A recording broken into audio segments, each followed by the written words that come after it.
Hello there everyone, it's Niran here and welcome to Career Mode. This is episode 6 of our Aston Villa Career Mode, and today in this episode we're going to be having two games from the Premier League. The first is going to be a tricky fixture at home to Manchester City, home advantage, but a very difficult team to play, especially on FIFA.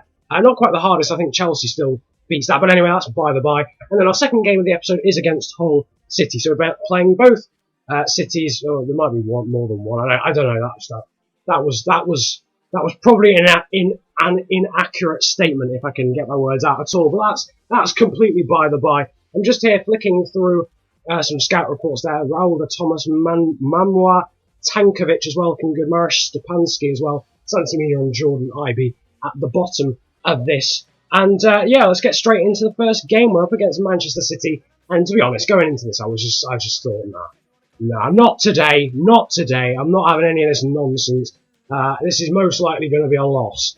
I know that's not really the right frame of mind to go into a game for, but I decided to make a few changes as well. I decided that Backley would start this game. Marco van Ginkel would also come in. Of course, the last game we played, I do believe, correct me if I'm wrong, but was the Capital One Cup game against Yeovil. So in theory, there were quite a lot of changes from that game. But the team warming up there, Benteke, of course, up front with Vyman and Backley, the two wingers, who I felt were most in form of the wingers, Bruma and Agbonlahor. Well, Agbonlahor technically isn't a winger, but they were on the bench even for this one, as well as Mark Albright. We get the best chance of the first half, really. Andy Vyman there, let through on goal, one-on-one, and really should score. I should have used the finesse or something. And Benteke played in by Matt Loughton, and there his finesse shot also saved by Joe Hart. But we were really having the best of the possession and the best of the chances, and in the end we had the best of the goals, because it took us 25 minutes to take a shock lead here. Ron Vlaar with the header from the corner, and at this point I didn't know what to do with myself. I had no idea how the heck we were winning this one. It was a real surprise actually, but we were playing really well. And then moments later, Jovetic there to Gael Clichy. Terrible defending, and to be quite honest, equally terrible goalkeeping by Guzan allowed Alvaro Negredo to equalise on the 39th minute. We had only 6 minutes to get in at half-time, 1-0 up, but unfortunately we couldn't, and that changed the game for a period anyway, and that made it 1-1. Jovetic there and Clichy doing well, linking up, but Yoris Akore was just, I don't know where the heck he'd gone, and Ron Vlaar, really, that was terrible. But this summed up the game. Brilliant closing down there from Klein, then Vyman, not giving Manchester City any chance to rest. And here, eventually, we get a result from it. Van Ginkel there playing in Backley after Benteke closed down Vincent Kompany, and we took our lead back on the 61st minute. The first goal at his new club for Zachariah Backley, the 17-year-old, with a really promising future, and a great finish there. Finesse shot round Joe Hart. Marco van Ginkel getting the assist, but Benteke's persistence allowed that goal to happen, and that pretty much summed up our entire second half performance. But Zabaleta skipping past the challengers, and what a challenge there from Ron Vlaar. Then Yoris Akore and Vlaar getting into defend as well, and that was incredible defending. Some brilliant stuff there. Vlaar with the last ditch challenge, and then the block, and then we got forward. Now it was cut out by Kompany and cleared back from Hart only as far as Vyman. He gave the ball to Zachariah Backley, and from a Manchester City attack, it was now our turn to attack. Benteke there feeding in Vyman, great run, and first time he makes it 3-1 on the 72nd minute. At this point, I really didn't know what to do with myself. It was 3-1. I just against Manchester City, what a result this would turn out to be if we could hold on to it. 3-1. That made it in the 72nd minute. I was really proud of the way we defended really well there from Zabaleta. Well, I don't know how he had that much agility. That didn't make any sense to me. But yeah, great defending and then a great goal as well. Van Ginkel then played in as well, almost making it 4 with 10 minutes to go. And then late on, a lot of pressure from Manchester City, but they couldn't make it count. And if the ref hadn't blown for full time, I think that would have been pretty much 4-1 straight up there. Benteke clean through with 2 players for support. But that was it. 3-1. A great performance by Van Ginkel, who got man of the match. Great ratings as well for Backley, who of course scored. Benteke, Vyman, and Yoris Akore there. But moving on from the game, I decided to set up a new instruction for my scout, actually to go and look for players who are running out of contract in the summer. I didn't think about this at first in the January transfer window, mainly because it didn't have much of an effect anyway. Summer transfer window. It tends to have most effect in the January transfer window. So yeah, I sent them out scouting for that. I also got a training injury, Matthew Lowton out for 7 days. with a hamstring injury, I do believe it was. And I decided to motivate Brad Guzan at the only press conference I've been to so far, because his form hasn't been great recently.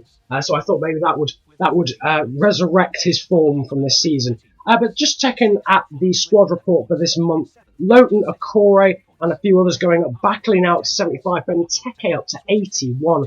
Those two really doing well. Albrighton up 2 as well, surprisingly, because he hasn't actually really featured a huge amount. Luna and Hellenius up as well. Gardner now up into the 70s. He's gone up 2 this season. Jordan Graham up 2 there as well. Yakuba Silla and Daniel Johnson there too. Marco van Ginkel not going up. Bruma not going up either, actually, which I thought was a little bit disappointing, but I suppose they've got time yet to grow. A few others there going up, such as well there, Benjamin Siegrist too, Jordan Barry and Nathan Baker, who did really well in that Capital One Cup game the other day.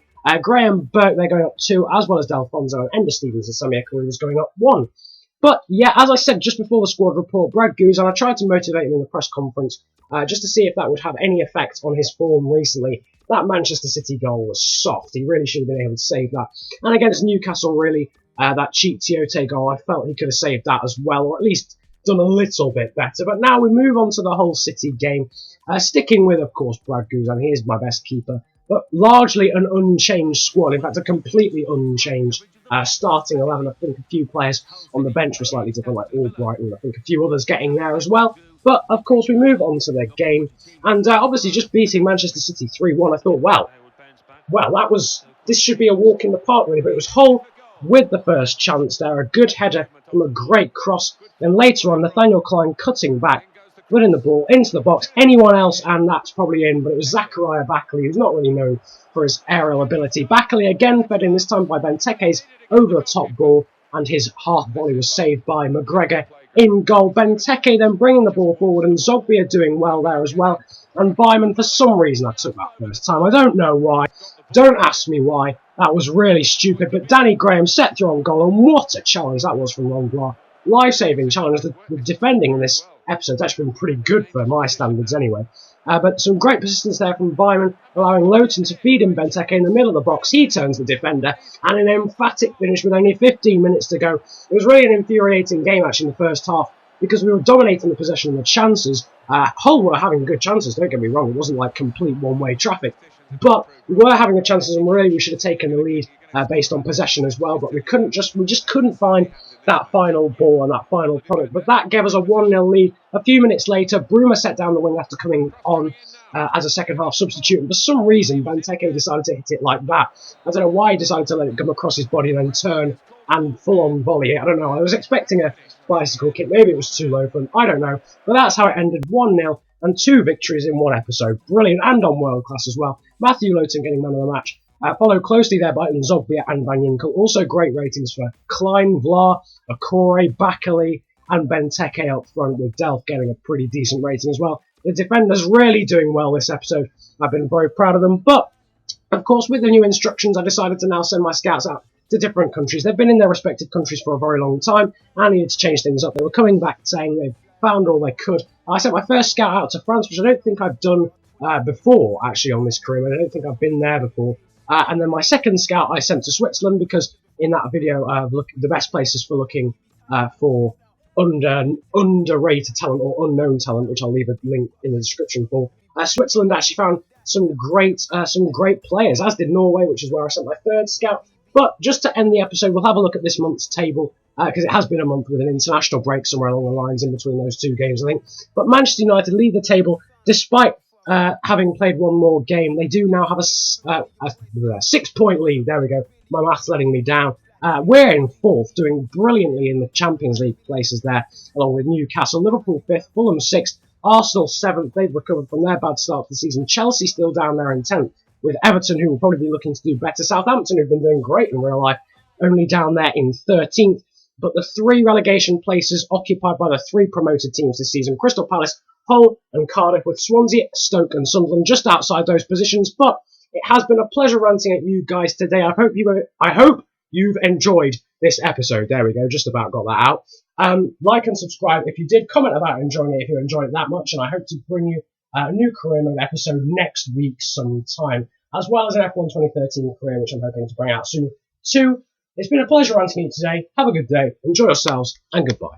And just a quick note, I do know my mic is terrible. I apologise. Hey there guys, and welcome, it's Niren here, and today it is Career Mode Episode 5. I do believe, please tell me it's Episode 5, I'm really hoping it is now.